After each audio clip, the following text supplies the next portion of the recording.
you all for being here. I'm Melissa Ichiuji. This is Melissa Ichiuji Studio Gallery, and this is our second Art Talk Sunday that we're having in conjunction with our current exhibition, Bodies, Water, Land, Flesh, Evidence. So we have panel discussions. They're somewhat informal. I have a list of questions that I ask, and we're all free to participate. I encourage you to ask questions. You can just interject if you have a comment or a question for any of the artists.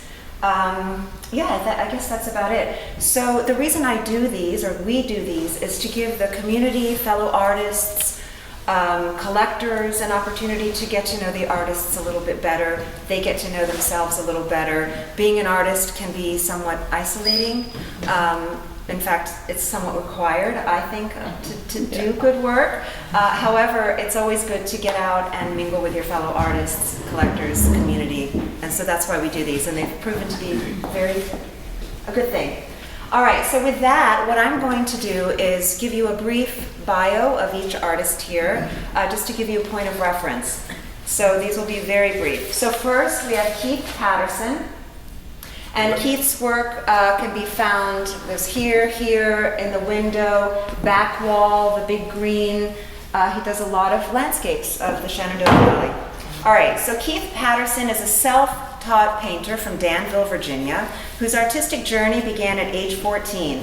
Specializing in acrylics on canvas, he blends innovative techniques to create dynamic, textured works inspired by natural beauty, particularly the Shenandoah Valley. A graduate of George Mason University with a degree in psychology, Keith is also a writer and musician, having won the Mid-Atlantic Songwriting Contest and composed the soundtrack for a Nike commercial that earned an ACE and CAB award nomination. Keith and his wife, Kelly, live on a farm in Berryville, Virginia, which they call Le Petit Givernet, inspired by Monet's home in France. His lifelong fascination with light, especially as it changes through glass, time of day, and seasons, shapes much of his artwork. Keith Patterson. All right, we have Olga Sushkova. Olga Sushkova was born in Kazan, Russia. She graduated with honors from the Kazan Art School, specializing in painting. She later studied at the Dresden Academy of Fine Arts under Professor Ralph Kerbach. In 2010, she became a member of the Union of Artists of Russia and won a Ministry of Culture Scholarship in 2013. Since 2006, Olga has exhibited in Russia, Kazan, Moscow, St. Petersburg, etc., and internationally in Dresden, Berlin, Basel, and Vancouver. Her works are held in private collections worldwide, including in Russia, Europe, and in North America, and Northern Virginia. Her artistic approach is rooted in German Romantic modernism. Her work can be found here, behind her, and also along this wall here and in the window. So, rooted in German Romantic modernism, using expressive brushstrokes and dark color palette, blending elements of Fauvism. Fauvism, how would you describe that? Kind of a wild quality? Figurative more. Okay. She focuses on conveying emotion rather than purely representational imagery. Okay. Patricia Underwood. Patricia's work can be found here, and also there's a grouping on the other side of this wall. Patricia Underwood is a printmaker and mixed media artist who utilizes unique materials and abstract forms to evoke spiritual, linguistic, and natural phenomenon. Throughout her career, she's developed her own symbols ranging from Japanese kanji to prehistoric cave signs, which she incorporates into distinct series exploring themes such as primordial life, communication, and ancient trees. Patricia holds a BFA from Miami University and an MFA from Washington University and is taught at Maryland Institute College of Art. Her work has received acclaim with exhibitions nationally and internationally and is included in numerous private collections, the Library of Congress, the book collection of the National Museum for Women in the Arts in Washington, D.C. All right. Okay, and then we have Abbie Chessler, and her work can be found on the end there and also here, and then there's some other pieces around the corner. Abbie. Abbie Chessler combines visual, spiritual, and emotional elements in her work as a painter of abstract landscapes. She graduated from the Nova Scotia College of Art and Design, where she was immersed in conceptual and installation art. Early in Chessler's career, she created a number of temporary public art installations and exhibited in group shows, including the Maryland Biennial at the Baltimore Museum of Art and the International Bali Media Festival. In the past few years, she's come back to making art after a career as a museum exhibition designer. Most recently, she's been in an art residency at the Vermont Studio Center and has exhibited in solo and group exhibitions in Maryland as well as in West Virginia at her studio in the mountains. Okay, great. A nice mixture of mediums and experiences that we're going to learn more about. Okay, have I forgotten anything? Is there anything you would like to add? No? Okay. All right, so here we go. I'm going to start out with a somewhat generic list of questions, and we can go off script if we want. Okay. So Keith, let's start at the beginning. How do you begin a work of art? Like, how do you just start? And like, walk us through your creative process. Wonderful. Well, those are two different things. Is this on? No. Okay, two different things. Buffalo. There you go. Very good. Well, let me see. Process. There's just the. I break it down into two completely different things that I'm trying to marry together. One is the process, and that includes my Mary Poppins bag of things that I know that I can do, or that I'd like to do. Well, and that's process. And then there's the creativity, which to me, pure creativity is sort of, whimsical and accidental. It's pure inspiration and creativity I'm linking together. Let's say I divide it into process and inspiration. We'll use that instead of creativity. And inspiration, pure inspiration would be I leave the window open and the breeze causes me to clutch and I kick over the paint and then go, oh my God, that's the most beautiful thing I've done in a week. That would be pure creativity. And I link that to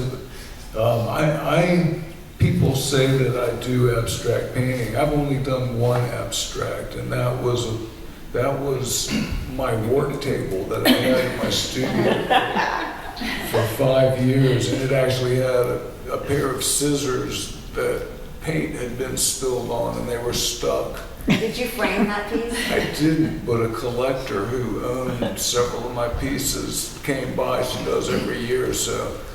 And she looked, I showed her 60 paintings, and she chose my old work table.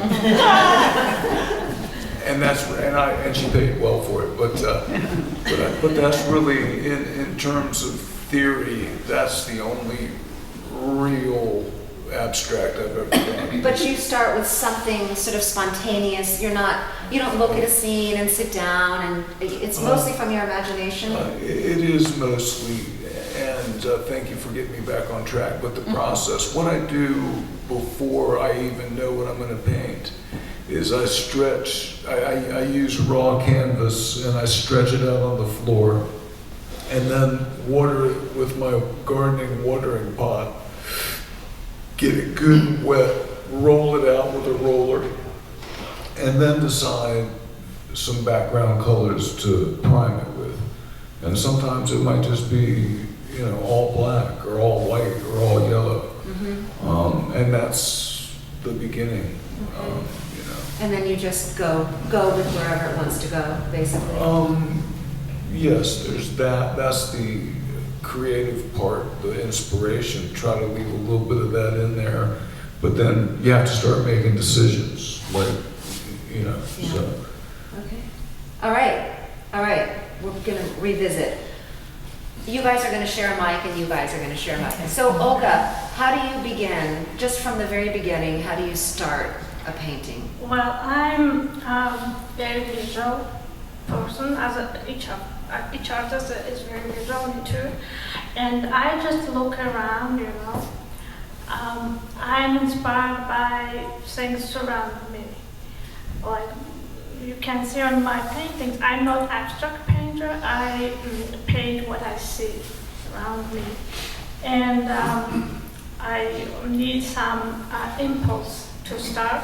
When I see some composition, I kind of have the habit to look. All the time I'm working. When I'm not painting, I'm still working because I look at what, and it's automatically.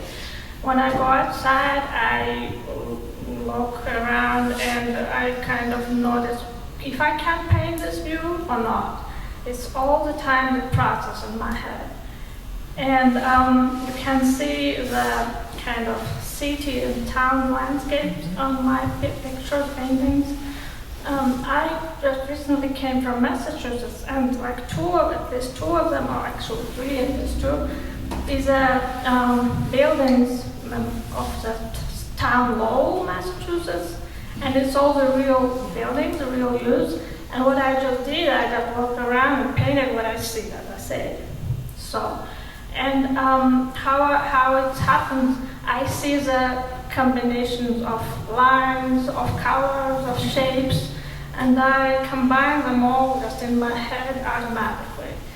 And so my art, I think, changed since I moved to America. It became American. Before it was Russian because I lived in Russia.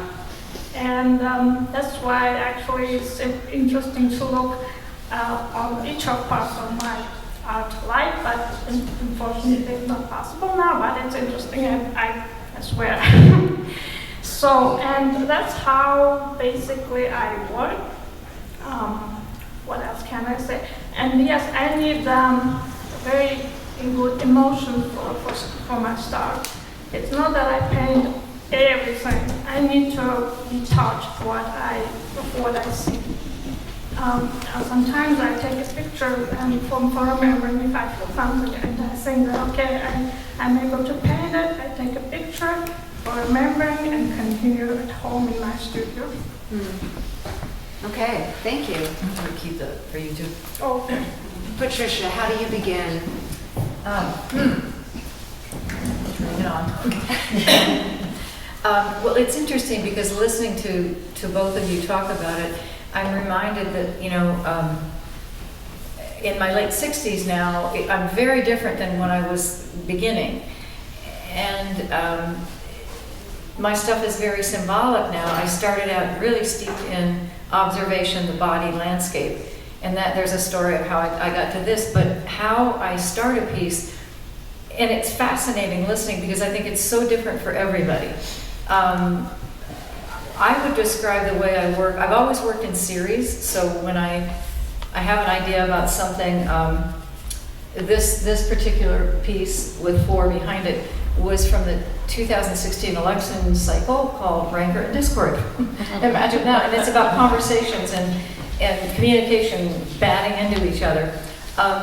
So that's a series, but I think how I start is almost like a writer, I guess. I feel like there's an issue I want to talk about, and then I start to do some research, either read some books or like I have an image library, of all kinds of stuff, doors, trees, textures, plants, and I kind of draw from that, and then I start to create the series, and I usually do like 10 to 15 pieces, and they're all on the wall, so I can jump around and go back.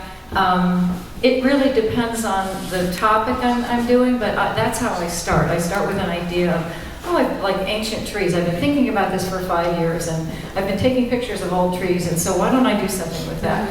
And then up goes some images, and then, I'm only thinking like maybe how a writer, keeps going back to it and going back to it. That's how I would. Okay, great, thank you. Abbie, how do you start? Great question. How do I start?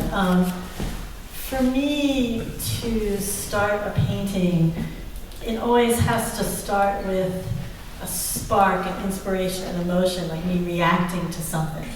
So obviously, as you can see with the largest body of my work are all these mountain-inspired landscapes. And when I'm up at my studio on the mountain, you know, the light changes and the land changes and the seasons change. It's kind of like a show that runs continuous all day, every day. And I can just stand there. It's kind of like endless inspiration. But certainly certain things catch my attention. Like just 2 mornings ago, I woke up and I just saw the light and the clouds and the sky a certain way, and I grabbed my camera and run out on the deck. Like, but I have to capture, this is an idea, this is a seed of a painting. So they start that way. I really, and then I also, you know, I have plenty of days too where I feel just kind of like flat. Maybe I'll go into the studio and work on something that's in progress, but if I don't have that inspirational, if I don't have that energy, that spark of energy in me, I kind of avoid the studio that day. Okay. So I don't have a rigid productivity schedule in my studio. I kind of go with how I'm feeling each day. Great. Okay. So I'm going to move to you, Keith. Are there any movements in art, you know, isms, or reoccurring themes? I know you focus primarily on the landscape and natural elements, but are there any movements in art that you turn to for inspiration, or styles, or reoccurring themes? Interesting. Well, well, that sounds like we're going right into my Mary Poppins bag. You know, it's like Go there. my you know, it's the things that I do, and it might just be a conceit, but like I don't like to put a brush on the canvas. I do everything that I can to not put a brush on the canvas, and I don't really know why. Well, I'm thinking out loud. I think one of my peeves when I look at even great art is I don't want to instantly know how they did it. I like to be a little bit confused. Like I think of finally seeing a Van Gogh that I really loved in person in a gallery in Paris with my wife, and I was stunned. It looked like, and I stared at it for a long time, but it looked like he had put 3 layers of wet paint on top of one another and then began to scratch it with a stick, revealing different depths. And so you have these color combinations that are together, and there's just like, how did he do that? You know, I mean, he was in deep when he was doing that, you know. But so anyway, what I do is I drip and splatter paint, and I use a roller, and I don't want to see a brush stroke, you know. So Yeah. does that answer? Yeah, I think so. I'd love to talk about myself, and I could go on. All right. I like that. That's so specific. See, I didn't know that about your work, that you don't like to use it. Do you ever use your fingers, or? I use fingers, rags, sticks. The one brush that I have for splattering, I don't know what I'm going to do when it's gone, because it's the only one I trust, but it looks like a chicken foot.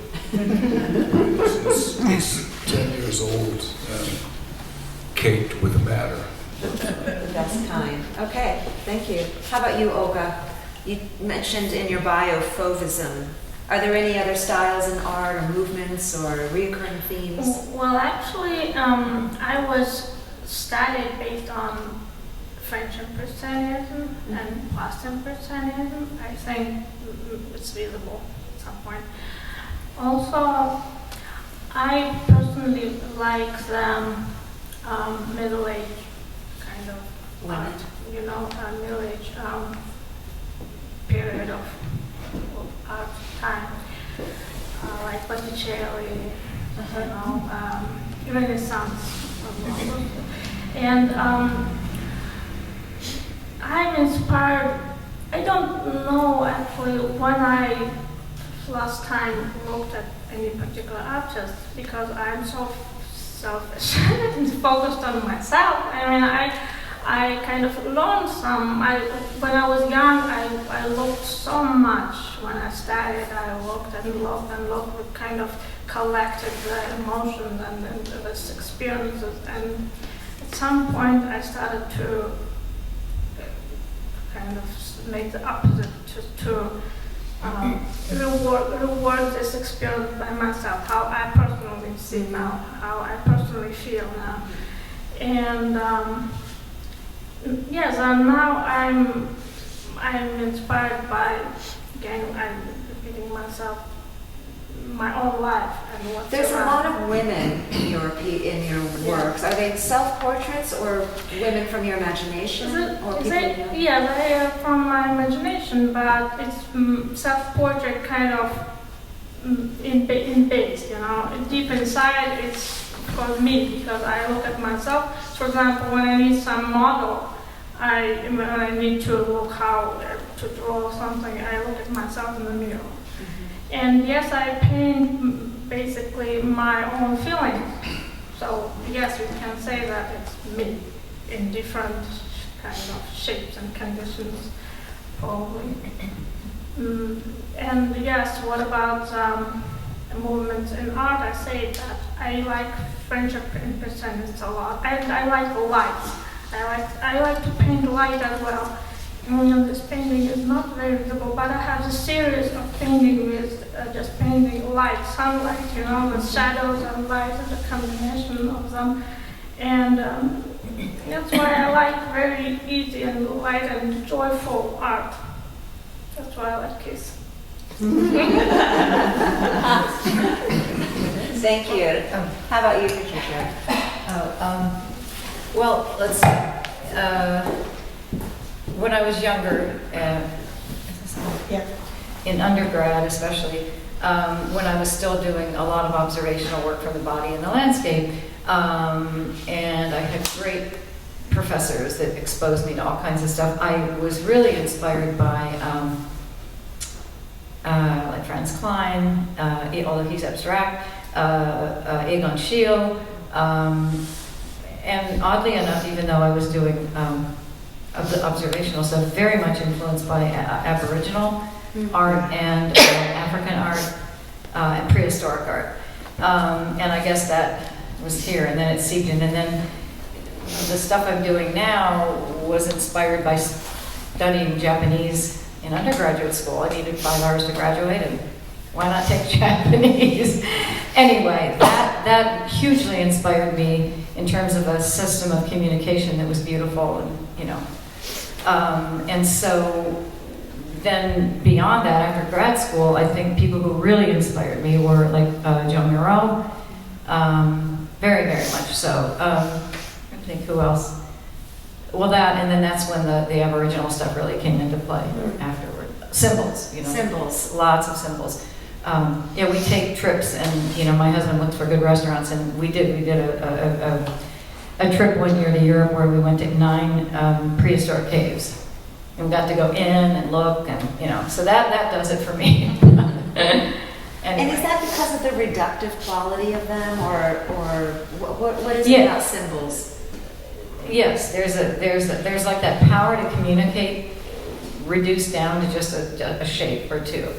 And not only that, but I think today when we live in a world where, especially with the technology that's evolved to the point that it has, we are on visual overload. We've just, you know, visual constantly on our devices and things. And I think when you talk about visual vocabulary, meaning, you know, anybody who has, like, you have a vocabulary that you speak words and things you know, your visual vocabulary, what you've been exposed to, it's exploded for everybody. And there's just something, I never thought of it this way, but maybe it's reducing it down to the simplicity of these symbols, many of the different symbols.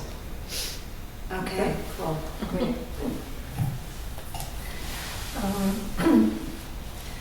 I feel like I'm primarily influenced by a lot of minimalism and colorists. I'm very drawn, for example, to Agnes Martin, who's very minimal, you know, just the repetitive lines, and would talk about how it was very much tied to her Buddhist practice and meditation practice, which is something that I connect with. It's very much a part of my work. And I'm also just very interested in color. And I'm drawn to a lot of women artists, and I look at a lot of art by women sort of in that more modern, but women who are not with us anymore, Agnes Martin or Georgia O'Keeffe, whether you think that that's like too popular or whatever. I mean, her work and her life are incredible. And then Joan Mitchell, I saw a show of her paintings last year at the Baltimore Museum of Art, and I spent hours in there going back and forth, just looking at her paintings are like these landscapes, but they're completely abstract, and she's such a painter. And as someone who came to painting, being an artist who paints, later in my life, in my artist life, I'm so interested in what makes things painterly. Like, what's a painting? What makes things painterly? And I was just so excited about that Joan Mitchell show. And what do you think makes things painterly? I'm still figuring it out. And I'm finding that everybody's trying to figure that out. So. Yeah, you hear it a lot. Oh, that's so painterly, especially in a class. It's hard to define what that actually is. So I'm looking for that. And then I also there's a contemporary artist, she's still alive, Kathy Bradford, who does a lot of figure I stuff. love her work. She's in New York, and I've seen a few of her shows. Figurative, but... It's figurative, but there's just the way she does things. Like in this one show of hers I saw, there were all these boats and buildings and things that were so beautifully abstract, and the color was so deep, and the brushwork was amazing. Dreamy. Yeah. And and then so I'm interested in that, and I've also always really been interested in Richard Diebenkorn.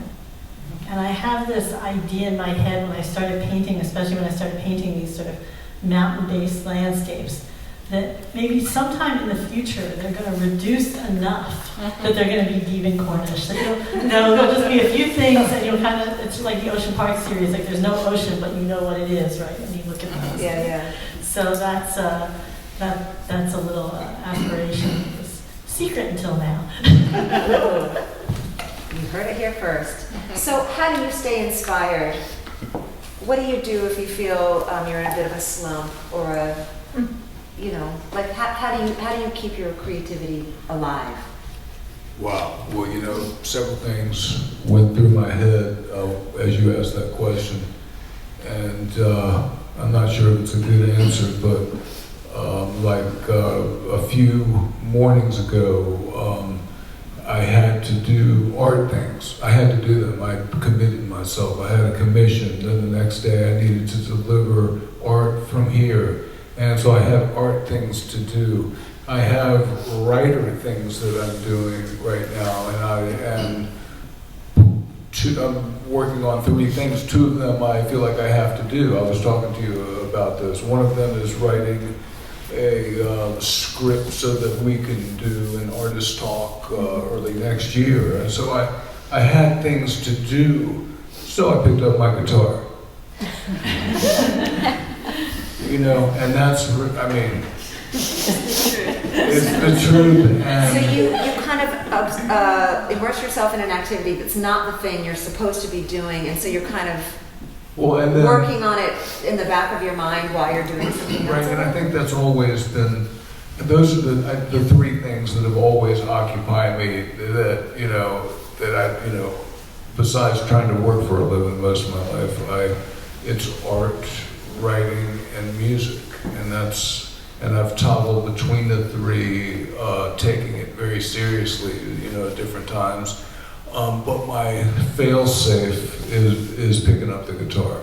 And I don't have to think. I'm thinking of, when I'm playing guitar, I'm thinking about art and thinking about finishing a story, So it's like that connection that flows, I don't know. So they all kind of inform each other.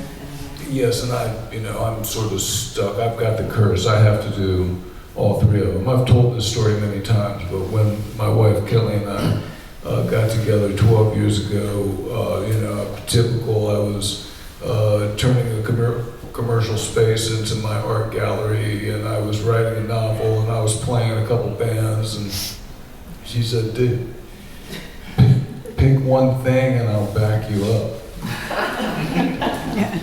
And we had known each other many years before, and she knew me to be an artist.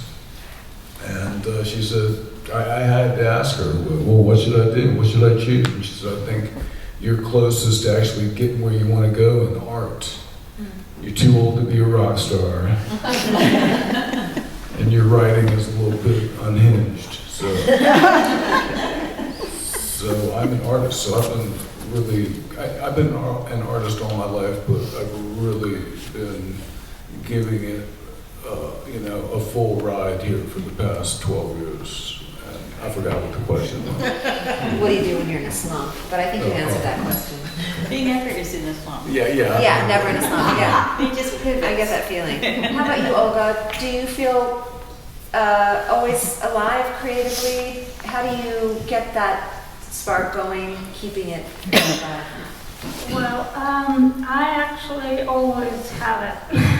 You always have it? Constant, yeah. Well, sometimes when I was younger, I had the feeling that I had panic, like, oh, I can't paint, I have no ideas in my head what to do.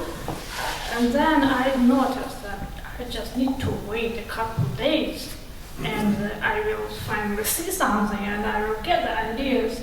And if you have no ideas, it means that you're kind of working on it in a different way, you're thinking. And also, my attitude for the painting is that I don't believe in inspirations that much.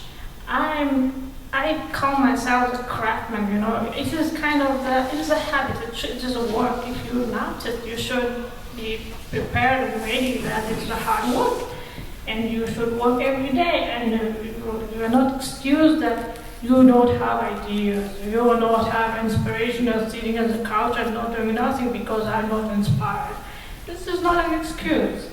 And when we were studying in the college, our teacher told us, you should develop your eye skills, you should develop your vision, your ability to see, to look and to notice all around what's going on in life. You should be able to analyze things around you, and it will give you inspiration, it will give you constant material to work on. So, and I follow this advice, and I work as a painter more than 20 years, and I just have the habit for this. And I can't say that I will stop, but I will never stop. I always move on. So when I have pause, it's just a pause, it's nothing more. Yeah. Work ethic. How about you, Patricia? We keeping it. No, it's good. What's the score? Who's winning?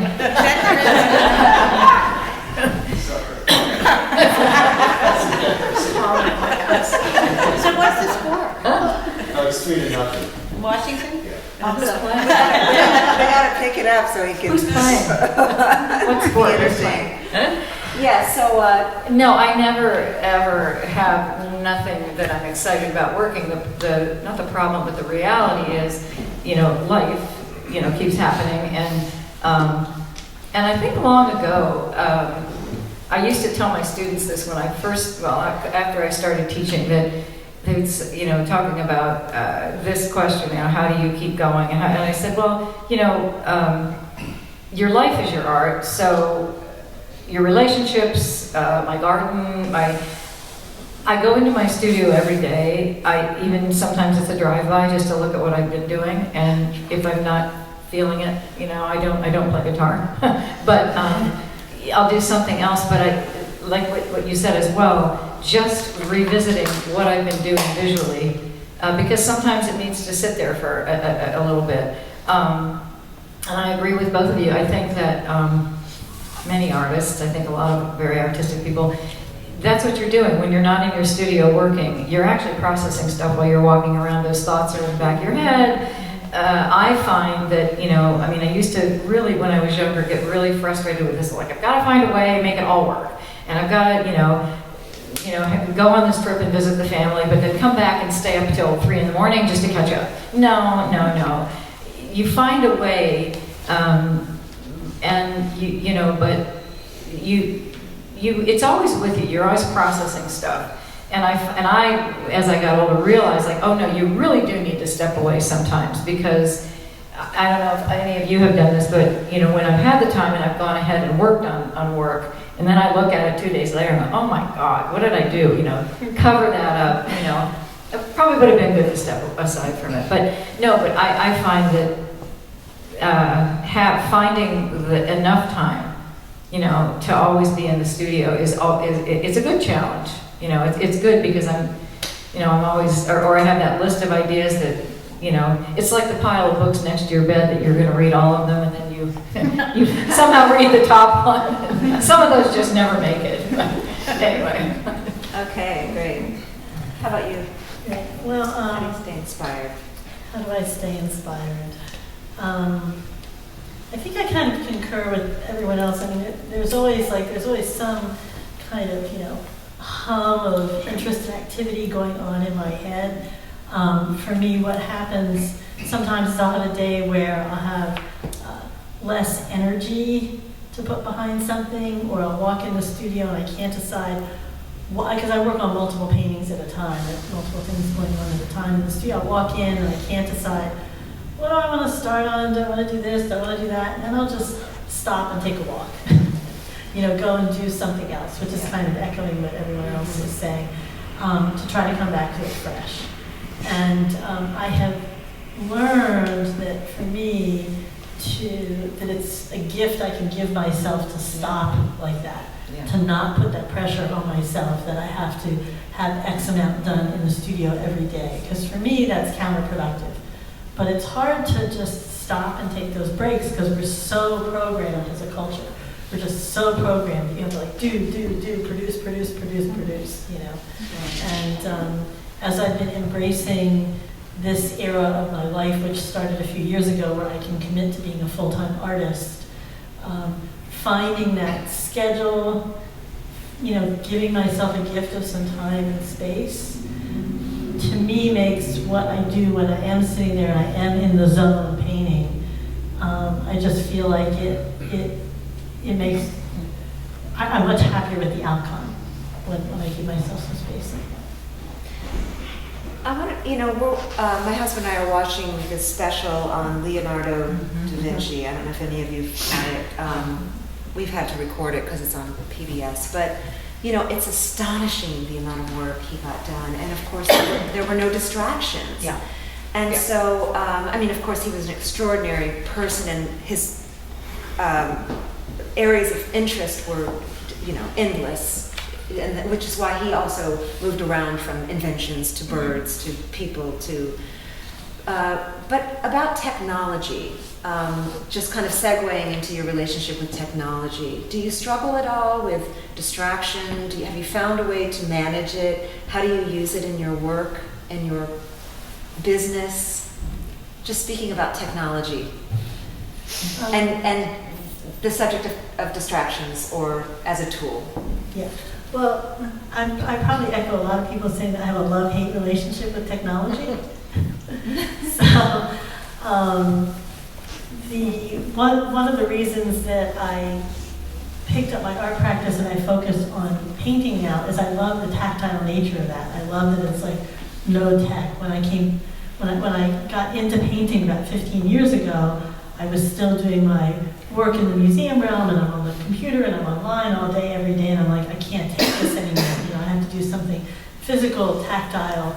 So I love to paint. I love to do bigger paintings where I can be moving physically and everything is tactile. I definitely use technology to help keep track of my work. I also use technology. I'll pick up my phone if I'm in the middle of working on a painting. I might stop and take some pictures of it. And it's interesting how it looks different when you look at a picture a work in progress versus just looking at it right in front of me. Sometimes I'll get some really good insight as to where I want to go next with things. There are some of those days where I'm having trouble staying focused on painting that I definitely get distracted by technology, and it's it's something where I have to be very conscientious to say, okay, I'm gonna put the device down now. I don't need to see that. I don't need to do that. I'm just gonna, take a break. And there isn't much else that I use. I use technology obviously for like a website and social media and things like that are somewhat essential, I think, now to being an artist. And one bit of social media and technology that I like a lot is I use Instagram as a way to, all I do is follow artists on Instagram, all I do is post art. So I don't do politics or family or anything else but art on Instagram. And when I'm up in the mountains in my studio all by myself, and I post a picture of a work in progress or something I just finished, I just love watching the likes come in. it's like a pat on the back. It's like somebody walking past your studio door saying, "Oh, that looks interesting. Cool, keep going." And certainly during the pandemic, that was a big thing. But still, where my studio is, I'm kind of physically isolated, so it's nice to use social media for that. For sure. Yeah. How about you, Keith? We're going to go back to this direction. Oh, really good question, and that was a great answer. Is that on? Hello. There you go. Yes, that was a great answer. I echo that. I think personally, a couple things. I've sold a lot of paintings by somebody on my Facebook group will post a paint. They'll post a photo of somewhere that they love, and I paint it and end up selling the painting to them. I mean, that's just like a ploy. It's just like so of course, and I love the likes and all that. That's great. On the other hand, as a writer, the cell phone has completely destroyed fiction. Fiction? Yeah. I mean, what good story can you have with a cell phone to bail you out of everything? It's hard to even get in trouble with No, but I'm being a little bit esoteric. But that's it. Technology. I mean, it's like when you see an AI, like on my Facebook feed, I'll see something and it claims to be a painting by Van Gogh, but it's AI. Anybody that knows his work knows it's AI, and it's a little bit heartbreaking. It's kind of like, where is this going? Is this all that this is good for, to do a crappy Van Gogh? But don't you think there's going to be a time when those that know the real deal that's going to be aspirational? The people that know the difference, in a way? So, you know the difference. So us art students will finally have real government jobs? or cred. No, along those lines, it's one of these days, not too far away, it's going to be a real valuable skill to know how to drive a car. For when things get wiggy. Or to build things. I mean, if we go off the grid, everybody's going to be looking to the artists to build things, design things, make a net to catch. You know what I'm saying? I do. I'm hoping we don't go, full off grid too soon. But I'll keep painting. Yeah. Blood.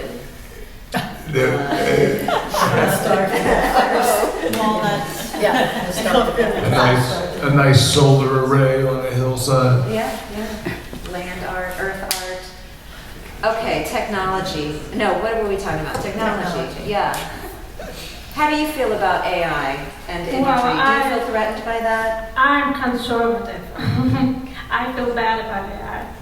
And I had recently, like a couple years ago, I had a suggestion from somebody to using the AI, like something, the idea was like generate this AI pictures and paint over. something like that. Well, I didn't like this idea at all because it kind of, I feel it kills myself, kills me as an artist at all. And I think that what I use, I only use photos. Photos. I mentioned that because I felt it helped me to remember what I saw. And I don't have the possibility to go to this place and to make sketches and or like spend time during my day to drive somewhere to a particular place. That's why I take pictures. That helps me. And of course, the posting on Facebook and Instagram is very helpful for artists. But AI is, well, it's dead. It's dead in my opinion. It doesn't have any human. So I don't know how it will develop. So who knows? Maybe it will win all of us. It will what?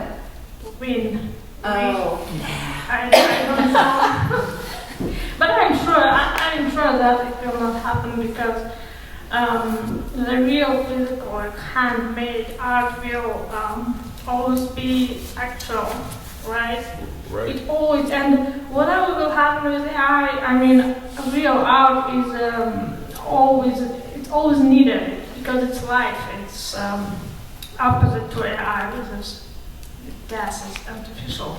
yeah, it's too perfect. We want imperfection. Yeah, even I don't know how about other people, but when I personally look at AI pictures, I feel some kind of negative feeling. I feel not pleasant feeling sometimes, and I can recognize in Facebook from many pictures now from AI. I personally see the difference.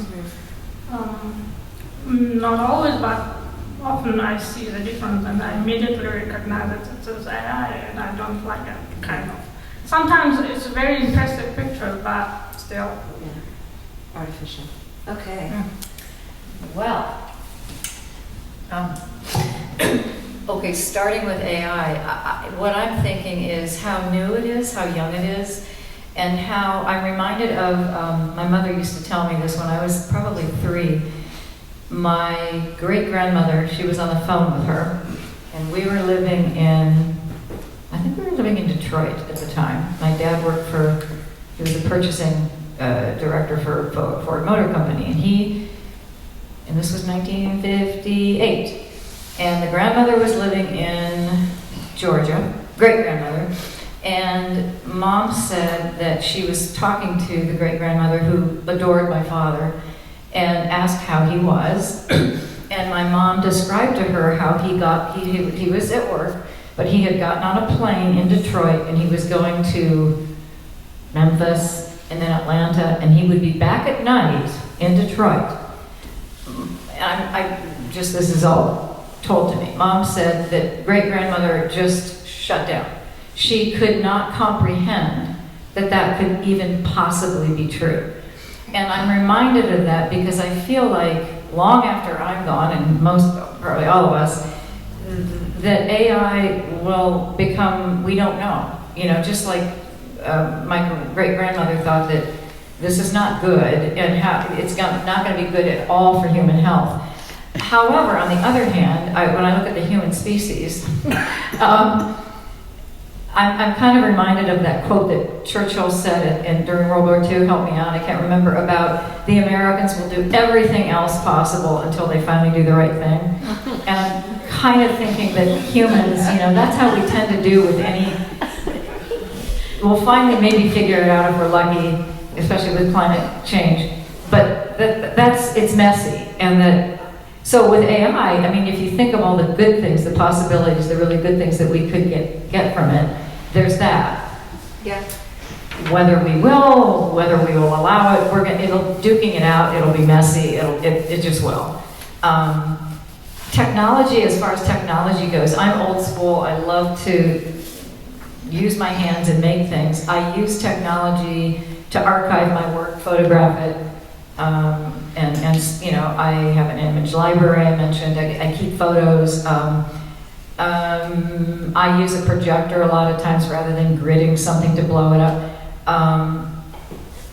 But there's a whole world of artists who use nothing but technology, you know?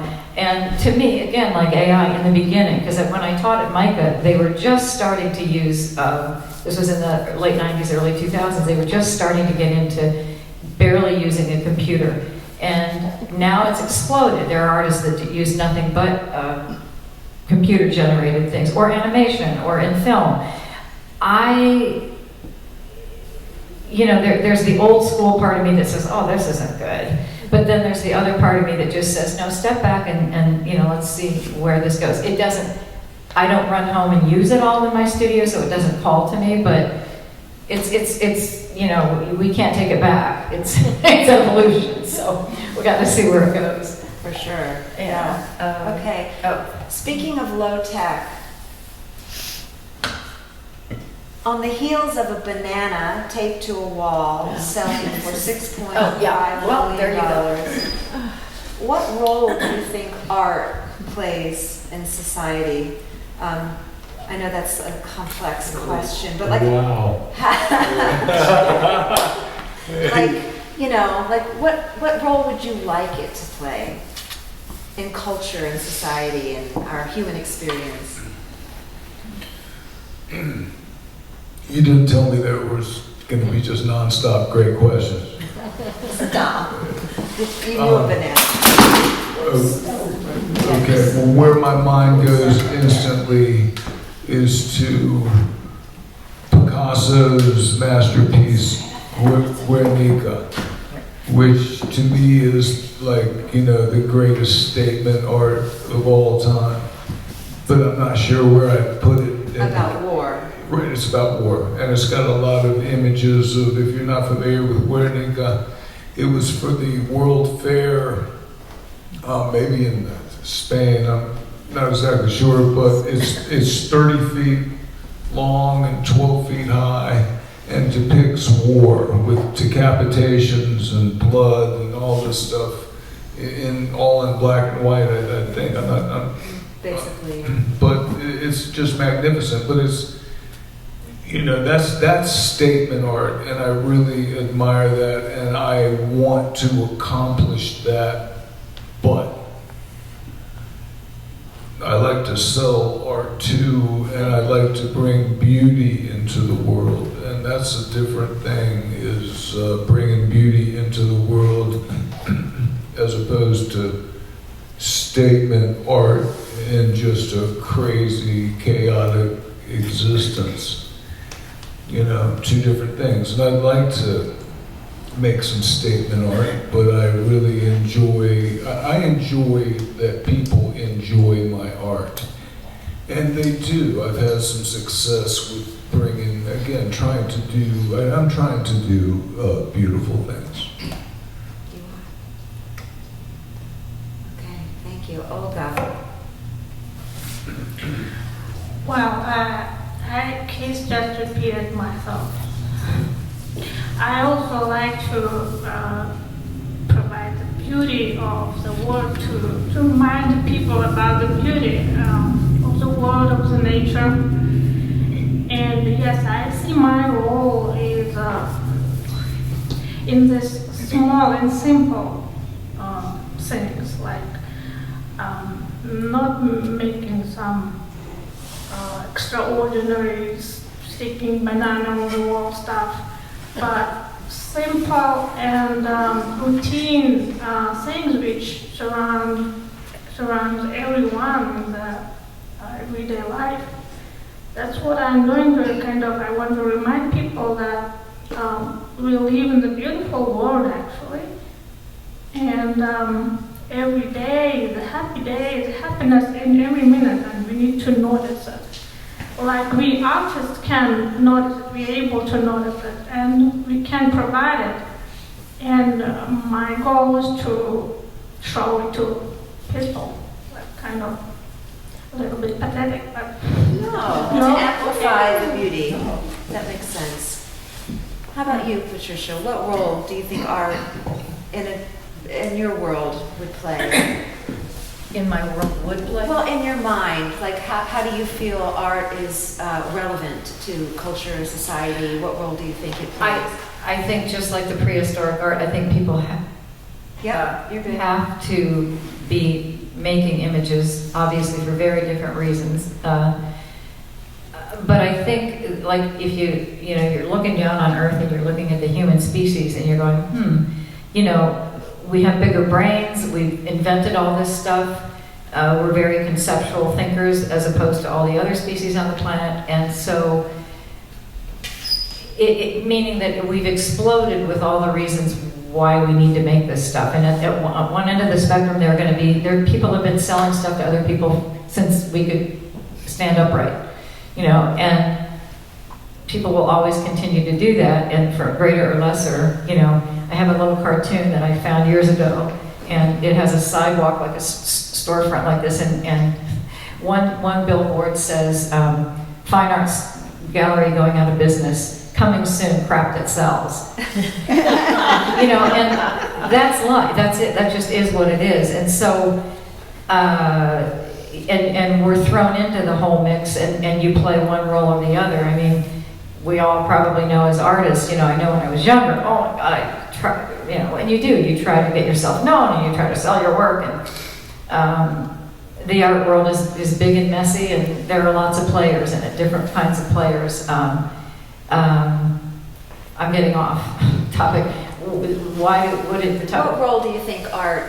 Oh, plays. I don't think humans can't make art of some sort. And so you are going to get the bananas stuck to the thing selling for millions of dollars. You are, because somebody's going to buy it. Somebody's going to think it's amazing. Some curator's going to say it's incredible and it's a breakthrough. They will. They will. And maybe that's the whole art world in its entirety functioning. It was purchased with Bitcoin too, by the way. Well, that's even better, But there's a lot of room in the big art world, and that's why I tend to have very limited experiences with galleries, but they're always with people like you. That's for me, But it's a big world, and it's a big art world, and thank God I don't have to be part of the whole of it. Yeah. That's just how I kind of see it. Thank you. Yes, that was a two-parter. So I see the banana taped to the wall as conceptual art purchased with conceptual currency. And it's just a continuation of the conceptual art movement, really, and how brilliant, good for them. And I guess the original artist isn't going to get all that money, but...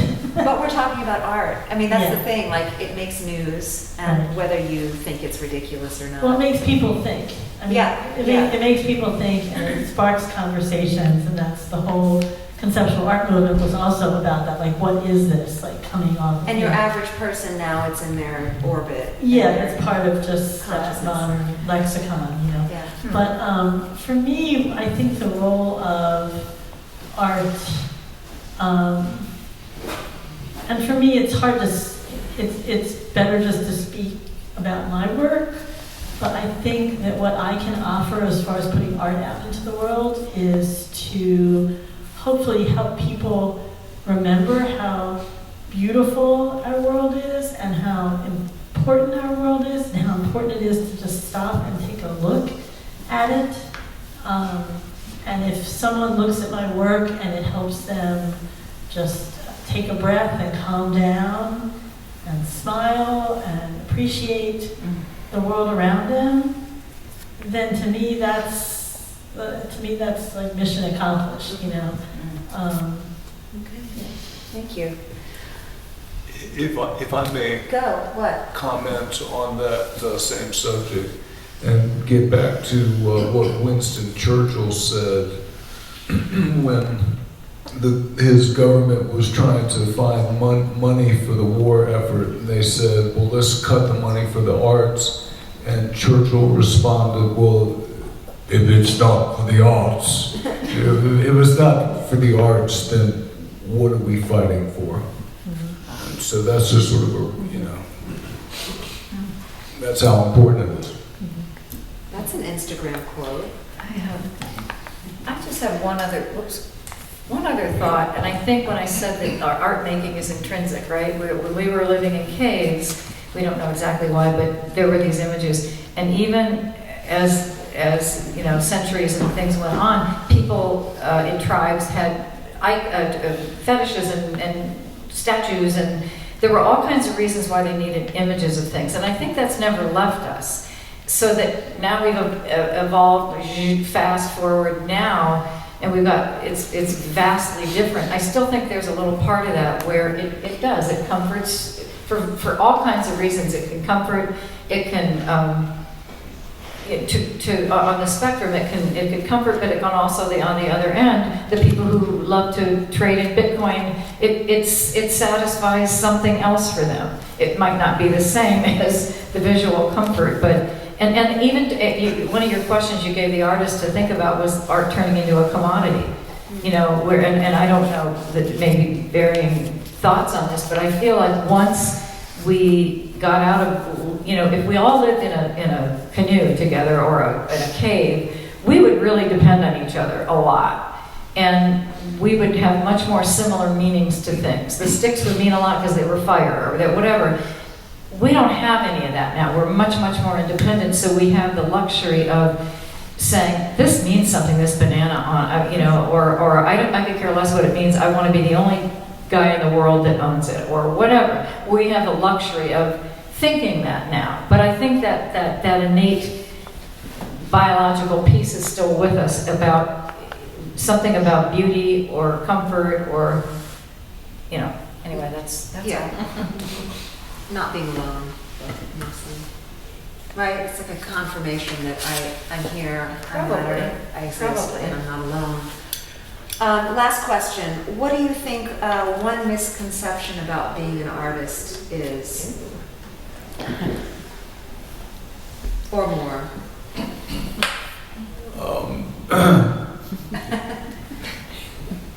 That I'm self-absorbed.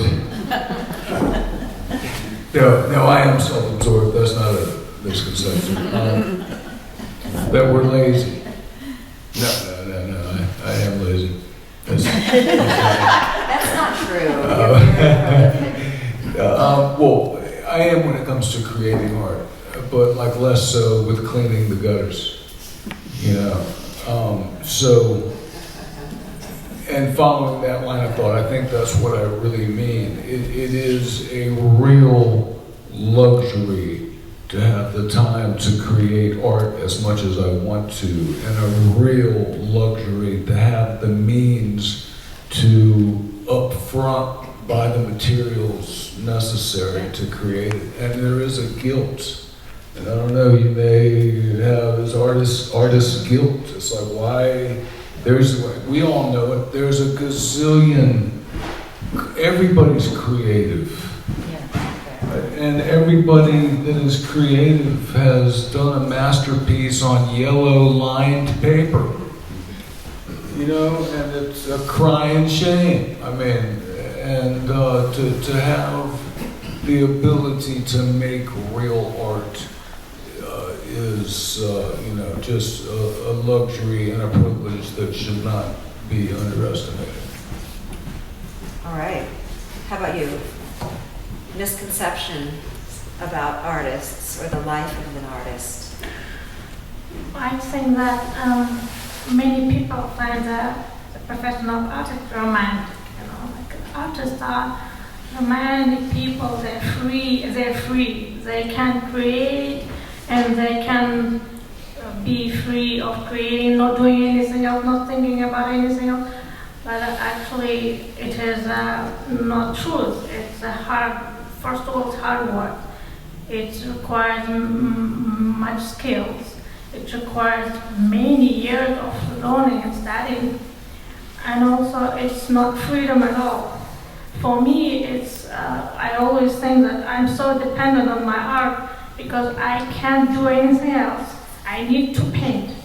I need to paint every day, and whatever happens, I have no money, I can't sell my paintings, but nobody cares, kind of, the universe doesn't care. I need to paint, whatever.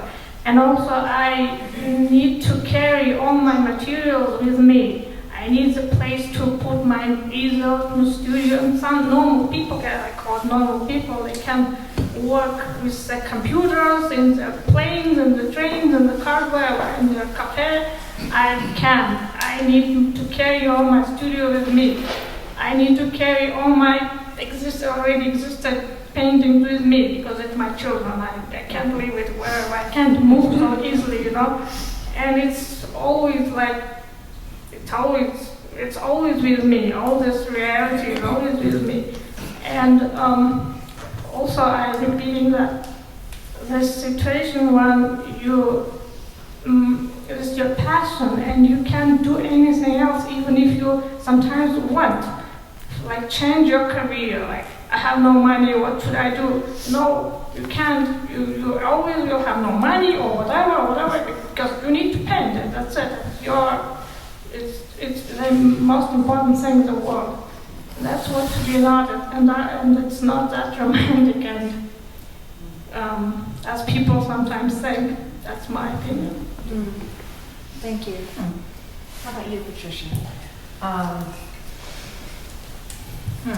Think about that. Repeat the question. 'Cause I'm thinking- What are some misconceptions that you think?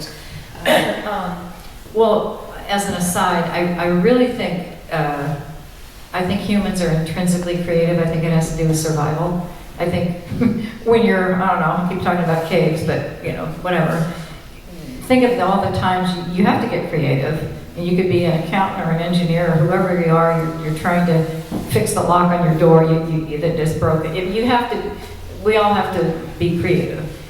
So there's that. I think that you don't necessarily have to hold a paintbrush or get on a printing press. I think everybody is inherently, to greater and lesser degrees, mind you, but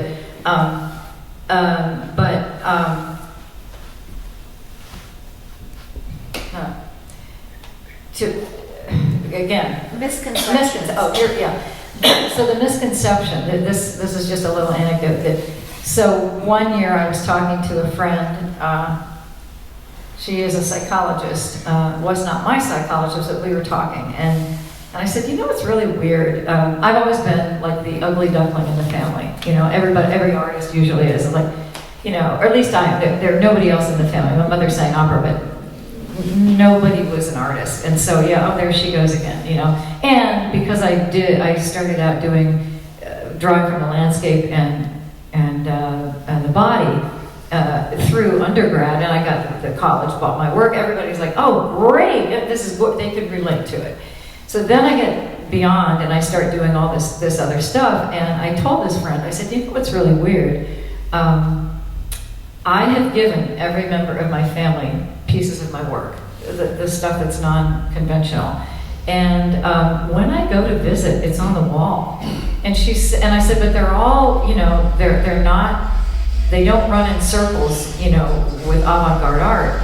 She said, you know, you've probably given them permission, you know, to hang the stuff on the wall. It's like knowing you, it makes it a little bit more allowable, familiar, that they can walk into. She said, maybe you make it more comfortable for them to walk into a gallery where they never would have before. I'm like, well, wow, that makes me feel good. I never thought of it that way. So I think that's kind of the reverse misconception. For me, it was a misconception that people just think you're weird. I don't care. I'm okay with that. But they still think I'm weird, but they appreciate it, I guess is what I'm saying. In a reverse way. I can't think of any misconceptions about artists. I maybe just haven't paid a lot of attention to those. But that was a surprise to me that, they all have it on their wall. They didn't like put it in a drawer. And anyway, there you go. Okay. Thank you. I think the biggest misconception is that artists are not necessarily taken seriously. It's not seen as a serious endeavor. When I first shifted to being a full-time artist a few years ago, people would talk to me and they'd be like, oh, that's such a nice hobby. And I'd be like, you know, dude, this is like, I'm actually like doing this and I'm serious about it and I have some credibility, and, you know, so that's been a misconception to get over. And I think the other misconception is that you're not seen necessarily as being very productive. Like, what do you do in your studio? You just sort of hang out in your studio, right? Hang in your studio, listen to music, and, you know, paint pretty pictures or look look at the sky, or what are you doing, you know? So, yeah. But for me personally, I take all of that and I sort of just push it aside and keep doing what I'm doing. Yeah, okay, thank you. I see art work as a kind of in the wellness space, actually. You know, it's something that enhances our lives always, because it's in our space. So it's just one piece of that puzzle of being a well person. So I see what we're doing as a service, actually, to be taken seriously in a playful way, right? Right? The best, what did Alan Watts say? The secret to life is getting paid to play. Nice. I think that's what artists do. We remind people that playfulness is actually quite serious. Getting paid is wonderful, and I think is a key component of seeing yourself as a complete artist. And that could be blasphemy to say that, but on the other side of it, to me, still, really, and I've sold a lot of paintings, but the thrill that I get from somebody wanting to look at my art for the next 20 years far outweighs the money. Or a little bit outweighs. You can make the next painting because you've been paid. Right? We'd like to open this up to questions, if anyone has any comments or questions or... I do. As a midlife artist, to me, and I haven't heard these words used by anybody, but expressing the soul of yourself or the world or the spirit. And sometimes I'll do something and I don't know how it got produced. It's like something, some other force, some other element. And so I'm assuming that each of you probably have that sense of expressing some part of who you are, in essence, what your soul or spirit is about. Does that make sense? Do you mind me putting a point on that? Sure. In a way, because what it sounds like you're saying is something otherworldly or something moving through you that you aren't necessarily in control of, or it's something you're open to. Well, I Is that what hope you're there's describing? a connection there. Right. Yeah, but it is something you can't put it into words very easily. So, yeah. do any of you consider your art a spiritual practice? I see nods. Oh, yeah. But you have to be prepared to receive the Spirit. You have to have your brushes clean and your paint ready, and have something besides yellow lined paper. Right. You know, So you have to be willing, and able. You know, I don't want to scare anybody, but when I was much younger, I thought it would be a good idea to eat a handful of mushrooms and then paint. And man, it did not work. You know, that was not the kind of receiving the message that I'm talking about, and I was not ready. You know, and when I looked at what I'd done the next day, it was just a mess. So, you know, you have to be ready, and that includes mentally, physically. Like when I paint, I sometimes go 10 straight hours and don't remember any of it. And I've got health problems, so I have to really be in good shape in the moments I'm not painting, because I'm carried away. I get carried away, and you know,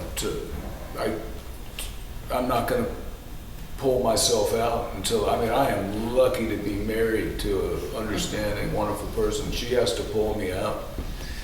You know, get out of the matrix. Go look in the mirror. You're out of your mind. Any questions, other questions? Yeah? Yeah, if you'll permit me, kind of a long question, and it's really a question not just for you all, but for anybody in here.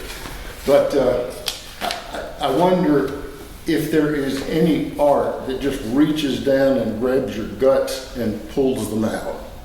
And the reason I ask that, I've stood in front of Guernica, watched it, thought about the figure ground, thought about the Spanish Civil War, thought about Picasso, and then let's get down and see the Velázquez and let's get down and see the Bosch, okay? It was very much analytical, and I'm sure it tore the guts out of some people, but it just was a very well done painting and very large one for me. On the other hand, the one that really reaches down to me is one that maybe you know, maybe you don't. It's not a two-dimensional work on canvas. It's an industrial robotic arm that's connected to a squeegee, a puddle of hydraulic fluid. It mops up leaking hydraulic fluid, feeds itself, but over time, of course, recovers less and less, and ultimately is unable to keep itself alive in a very plain room. That thing brings me to tears. I can't watch the whole thing. It's like the movie Apocalypse Now. You just have a hard time going all the way through it. Are there things that reach down in you all's pieces of art, works of art, that reach down into your soul and just, you cannot experience it without an emotional reaction? It's almost overwhelming. But I gotta ask, what do you do for a living? He's an artist. I'm retired. Did you ever work with heavy machinery? In an early life, sort of an architect, but then for the most of it in engineering, civil engineering, building the built environment. I don't count myself an artist. I might go to illustrator, I might go to picture maker, but I have, while there may be a vocabulary there, I have nothing to say. I can't find anything to say that I need to say. I have something to. Yeah. I have no idea how this hits everybody because everybody's coming at this from something different. But if you consider the idea of past lives, and some people go, "Oh, it doesn't exist at all." I have no idea. I mean, I don't know. It intrigues me because I feel like if I look into that kind of thinking, I've heard stories. I've heard people I've met who've had experiences where something like you're describing literally brings them to tears, and you're thinking, and they're themselves going, don't know. That intrigues me to think about. Maybe there was something in a past life, or maybe no idea. There's something spiritual there that's intriguing to me. But I know that piece you're talking about, and I agree. I think it's disarming because it seems so simple. It's such a metaphor for life. For sure. Says the 80-year-old. Yeah. And I think it's different for I think different works of art hit different people differently, and sometimes it's very surprising. I've had that kind of experience twice in my life, both times in Europe, in front of works of art that just, I don't know where it came from. You know, we were in Paris and I had a little bit of time to go to the Louvre, which is frustrating if you only have a little bit of time to go to the Louvre. But we ended up in one of these galleries, and there's, you know, I know from studying art, going to art school, the art history rammed into you, right? So you're looking at paintings, you kind of know what things are. I'm in this salon with the Davids, and I stand in front of the Rape of the Samian Women, and I just melted into tears. And there was just no explicable reason for it. It was just something so overpowering about it. And then in another trip, we were in Rome and went into the Sistine Chapel, and we go up to La Pieta, and I'm just in tears. I'm just beside myself, you know, and just completely inexplicable.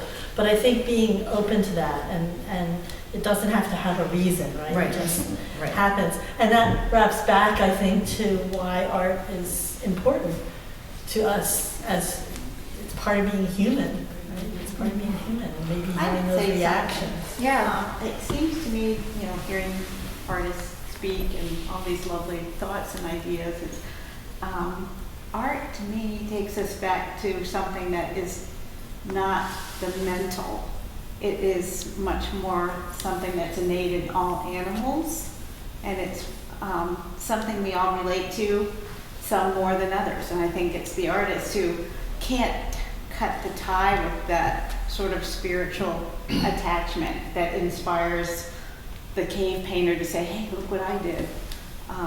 And it's just a very important thing for our existence, whether we know it or not intellectually. It's definitely there, and I think you spoke to that a bit today. Just my little 2 cents. If I may, whenever my wife speaks, I pick up a microphone. My wife, Kelly. And coming full circle, talking about your question, I really have been thinking about that. And I think we went to a gallery, my wife and I, in Paris, and I saw, it's one thing to see pictures of paintings that are this big. I tell you, the painting that struck me most viscerally in the head just was seeing a full-size Matisse and just the colors. And I mean, it was like, it was kind of like one of those cartoon kind of moments. I mean, it's just like, oh my, now I get it, And then something, maybe the same trip, we drove out to Giverny, Auvers-sur-Oise, where Van Gogh lived and killed himself, and they've got the room that he died in, his room has never been slept in again. And now my first love as an artist was Van Gogh, and we actually have in my bio we say it started at 14. I have like a little painting that is inspired by him hanging in our bedroom today. But and I've sort of moved on in terms of who I really admire, and I still love Van Gogh, but he was my first. Anyway, I wasn't expecting this, but we went and toured this little room where he had lived and died. And I mean, I'm going up the stairs thinking of some pun that I can say to my wife about Van Gogh, something. And all of a sudden I walked in the room, and I mean, I burst into tears and sobbed like a baby for 15 minutes, and I couldn't stop. And as I'm thinking about it, I'm about to cry now, I was thinking about that artist's guilt and the fact that he only sold one painting in his life, and I think it was like a gimme to somebody his brother knew, he couldn't sell it. But yet he spent vast amounts of money and time on his art, and the money came from his brother. And, when his brother finally, after many years, said, hey, my wife and I are having a baby and I can't send you any more money, well, it wasn't a month later that he killed himself. And just thinking, it was kind of like what I'm talking about, the guilt of why do I get to do this? And there is a gazillion of creative people that don't. And that, I tell you what, and again, I didn't plan on saying this today, but in light of all these excellent questions, I think that guilt is part of what gets me up every morning. And man, I am in the studio every morning. I don't have to ask myself any questions. I know what I do, and I'm gonna light this gift on fire and burn it bright. Thanks for your question. Love it. Light this gift on fire.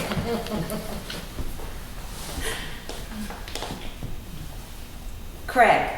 Okay, I have a question about the larger artwork, including classical musical composition, contemporary dance, and the most performed composer today in classical music is a fellow named Arvo Pärt. I don't know if you've heard of him, but he's kind of like, he took Philip Glass to a whole new place. And he's a fabulous composer. Okay, in contemporary dance, You know, I mean, Alvin Ailey, you know, Paul Taylor, I mean, these are earlier guys, but there's things going on like that today.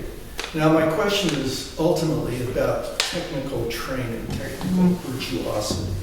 Whether or not, because of where we've come from in modern art, I'm an artist, it has gone from, say, Delacroix attacking the Academy, and through Matisse, who studied in the Academy, as did Picasso, they were academically trained. And it is now, technique is a negative in the contemporary New York art world. I mean, it's, you know, it's talked about as being getting in the way. And the other art forms, however, still, theater, you know, you still need training, you know, in order to let go eventually, right? I mean, if you try to just start letting go without that training, I think it's less effective. Now, the question is, you know, I'm posing it as a question, you know, do you feel that there is a loss in our culture in the visual arts by not having a academic, you know, background? Oh. Go for it. Yeah, I mean, I think that it's a huge, wide open, there's room for everything. Like when you're describing Delacroix and everything, that's all from a Western art technique. And what about all the Aboriginal and all the African art and all this other stuff that exists? It's humans are so creative that you don't want to throw any of that stuff out. I think what you're, for me, what you're describing about the contemporary art world, thumbing their nose at technique is, it's like the banana. It's just, oh, that's out. Oh, no, no, no. We want something that, you know, oh, forget technique. Oh, it's passing. I don't think you're ever going to, I don't know, unless it's like, you know, centuries and centuries and centuries from now where they've long since forgotten about technique. I think it's been around for so long, it's not gonna, I think it's not good to throw it out with the bathwater. I think the more expressions, the better for humans. It might be difficult if you're living right now as an artist and the world that you're associated with is saying, technique, you know, then go find someplace that understands, you know, technique and will sing its praises. But I don't think, I wouldn't, you know, if I'm like a supreme being looking down on the earth, I would say, hell no, don't get rid of it. I mean, you know, it's part of the vast, astonishing type of expressions that humans have come up with. So like Martha Graham, right? Can I add a little bit about the Yeah. technique? And I think that the technique is just a tool. Without the technique, you just can't do anything specific. I mean, you need to. I came from the academic school of painting, so the technique question is very important for me. And I think that each artist needs to use a tool just to be able to express himself, right? So, my opinion about the technique is very important. So how do you define technique? How do you, I mean, could Jackson Pollock be a technique? Like, how do you define technique? I'm mostly saying about the drawing. I think that literally being able to draw is important. So like anatomical. Yes, to know the basic principles of composition, of drawing, of relationship between light and shadow, color theory. This is all just basic skills, and how you're going to be an artist without knowing this. I'm sure that even this contemporary artists know this. And tapping the banana on the wall, they know this. They just ignore it for their reasons. But Well, he happens to be a very well-established artist who's been around for decades. yes, and Right? yes. I mean, he's not just some guy out of college that's like, you know, being ridiculous. I mean, he's a guy that's been around for decades that's being ridiculous. So this reminds me, I agree with you, absolutely. I think that if you are going, they say, you know, you need to learn your multiplication tables before you can run a huge, there are basic things a human brain needs to learn, and observational drawing is one. Years ago, I was teaching at a community college, and suddenly I'm teaching color theory, and computers were starting to, and I thought, I need to go take a Photoshop. Photoshop was just in the beginnings, mid-90s. I really need to understand this because I'm teaching kids how to mix colors, but they're going to be doing this on a computer. I go to the class, I'm the only 47-year-old, and everybody else is 18, that's fine, but they don't know, they're just pushing buttons, and I'm like, oh my gosh, this is like learning a very complicated foreign language. I go to the department head, and this was for this was for Illustrator. If you all know Illustrator, it's to draw, right? And I was really frustrated, and the guy looked at me, Henry St. Hours, and he said, look, he said, you just keep at it. He said, the kids who've never drawn, never had to like look at a face, look at a foot, look at anything, and figure out in their brain how to make that happen on a page, whether gesturally or whether perspectively correct or whatever. He said, there's something inherent in doing that and learning that. Then you can go on and put bananas on walls, and then you can go on, but the technique, and then that accelerates from doing that to all the, like, Craig's an incredible printmaker, and he does mezzotint, which is like, very few people do it anymore, people don't, he's like a master at it in addition to other things. You have to start with all that stuff, and whether you take it to that next level to make mezzotints is another story, but I think that and I don't know if the techniques that you were talking about were the advanced techniques or the foundational techniques, but I think I agree with you. You have to have those to then even go on to conceptual art. I mean, some people would disagree. Kids in my, oh my God, especially at Micah, oh my God, no, I'm not going to do your color composition. I'm just going to bring in my painting because I really know about color already. And it's like, sorry, but you really have to struggle with this stuff and learn it first. That's my tip. Oh, go ahead. Can I? Yeah.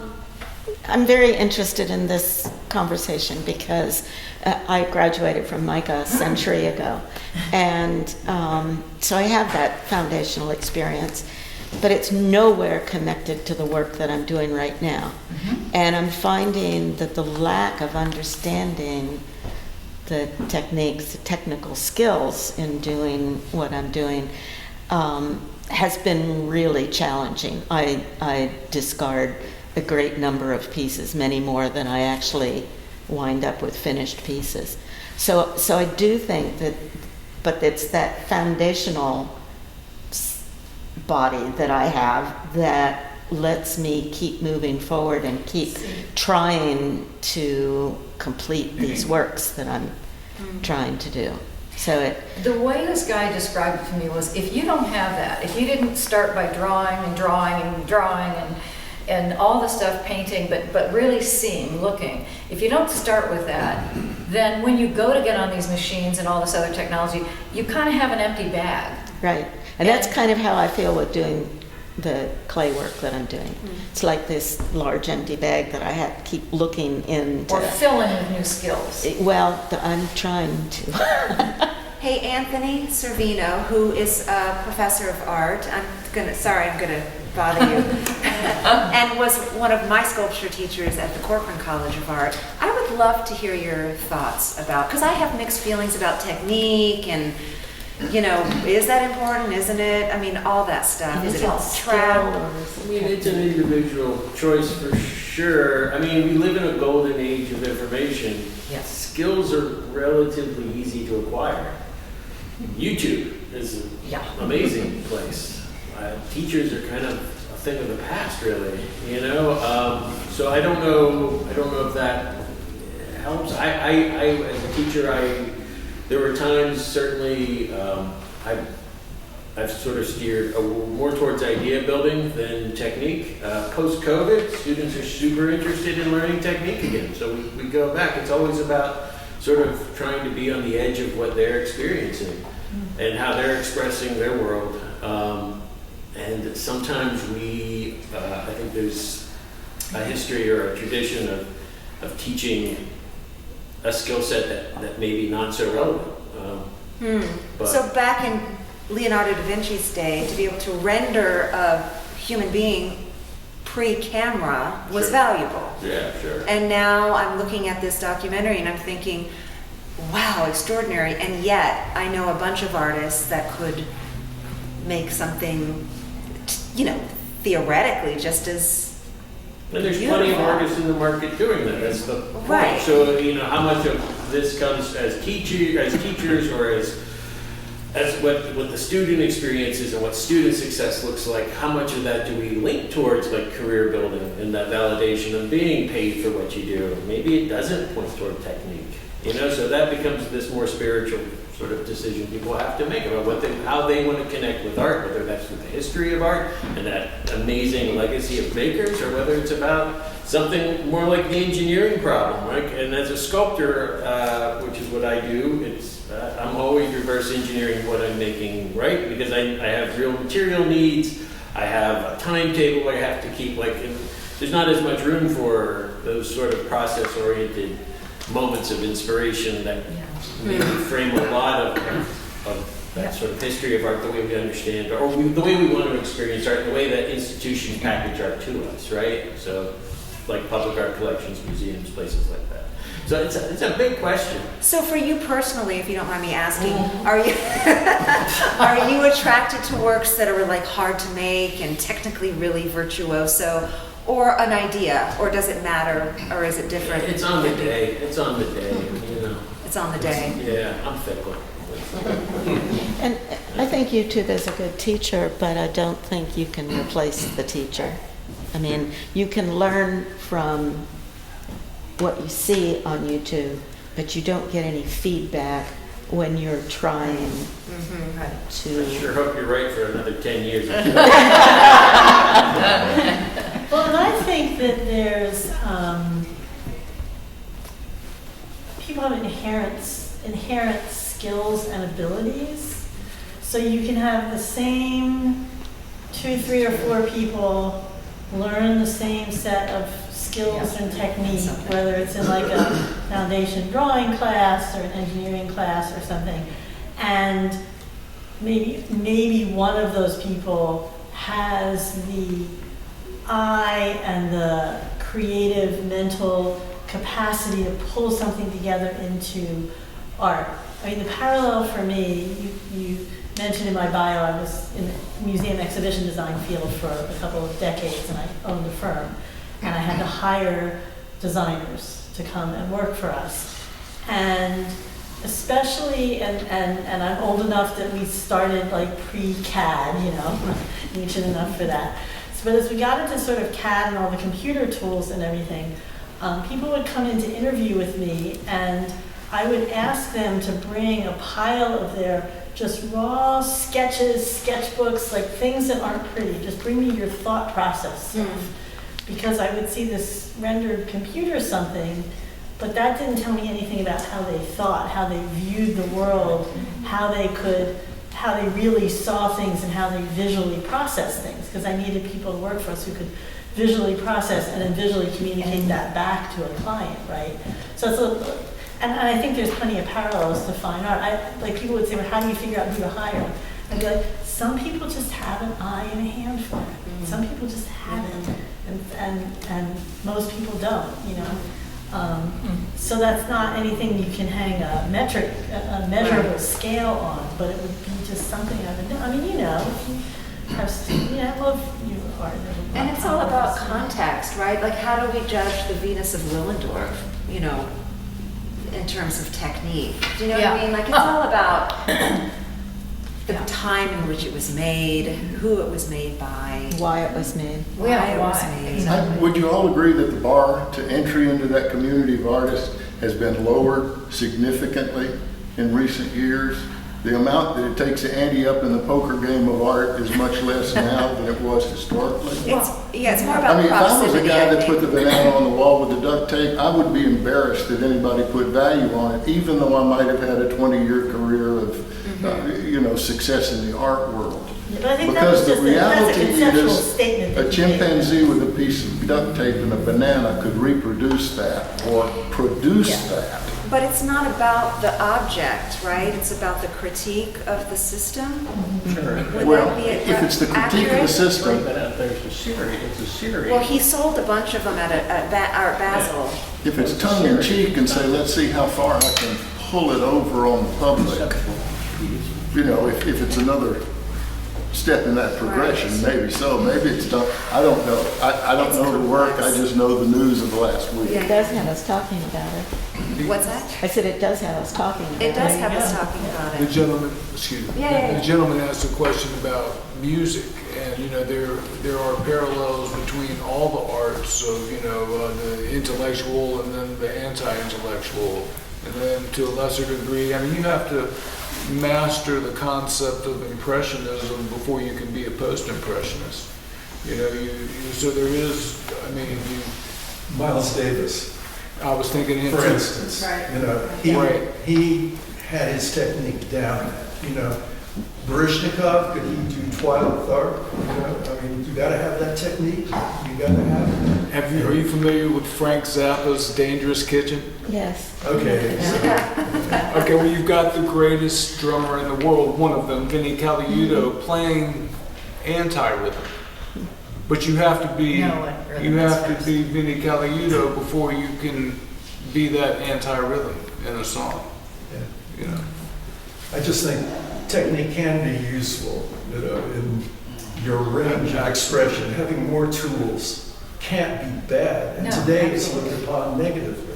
That That's was my main point. the, what is it, the wind of change or tides, the tides that Right. change, you know, that's, Well, it's been a trajectory. If you go Yeah. back, as I, you know, the attack on the academy began Yeah. before 1850. yeah. And then by the time it hit Franz Klein, de Kooning, and these guys, you know, and pop, you know, it's a trajectory. It's Yeah. almost, You can gotta march almost, to your own tune. Yeah. You really do. And then you kind of wonder, you know, how does that reflect society at all? You know, oh, go ahead. No, please, please. I've just been, I relate to this in music and, you know, I mean, I'm an artist, but like, I think a lot of times in those terms. And it's sort of like, you know, technique is the tool to get you there. It depends on where Right. you want to go, Right. you know, and you can take a car everywhere, or you can walk, and to take the car is the better way, right? You can use a hammer or you can use a computer, but you wouldn't use a computer to hammer a nail in if you're building Right. something, right? So the technique is just what it is to get the job done. And so, you know, like if I think about it in terms of guitars, I play guitar, you know, it's like taking, I don't know, whoever the young Instagram shredder is today.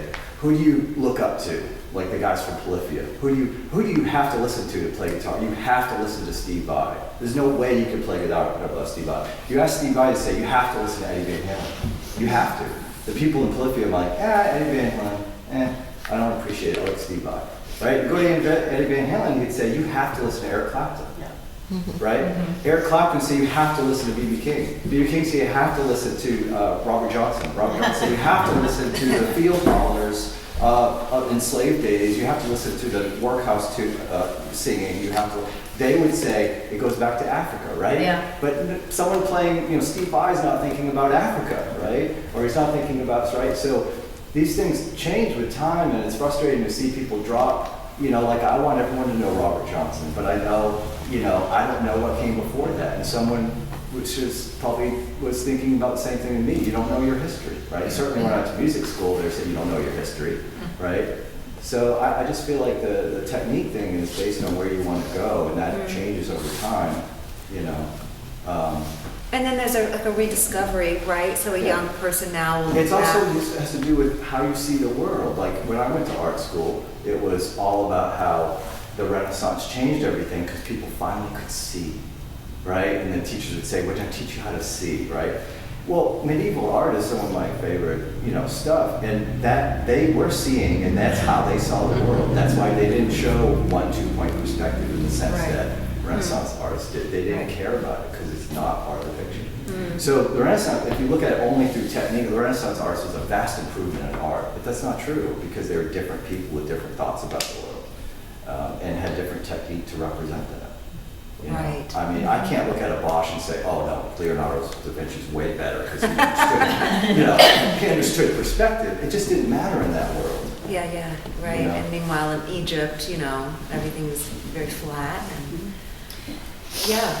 May I say one more profound thing?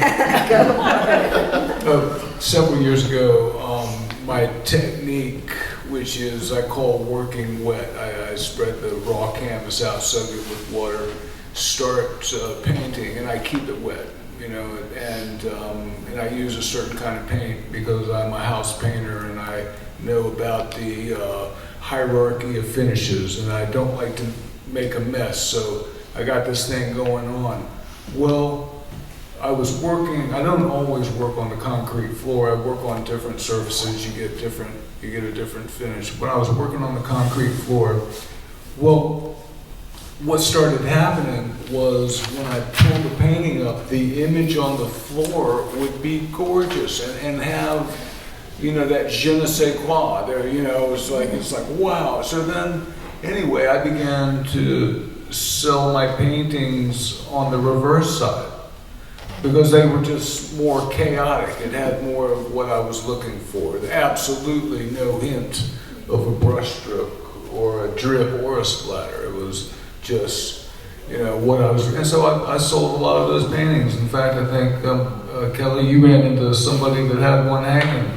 But I'm not doing that anymore. But what that is an example to me of, in lieu of this conversation, is I went through my techniques, I went through my process, and then was just blindsided by inspiration. It was just a total fluke. It's like the backside was better than the front. But then it's kind of like trying to do a true abstract. Once you decide you're going to do it, well, it's not. You've lost something, and then that happened to me with that technique. I was painting on the top just to see what would happen underneath, and I quit doing it. And Yeah. I'm done unless asked something else.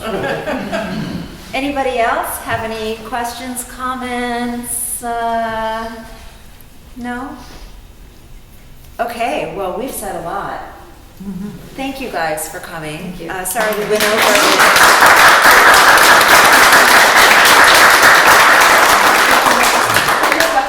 Thank you guys for being here. Thank you so much. We'll have another one next Sunday, same time, same place, different artists.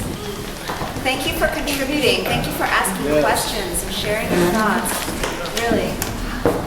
And thank you. Thanks for coming out.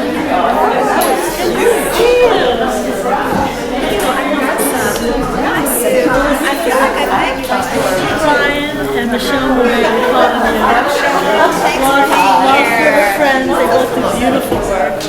Michelle's pieces are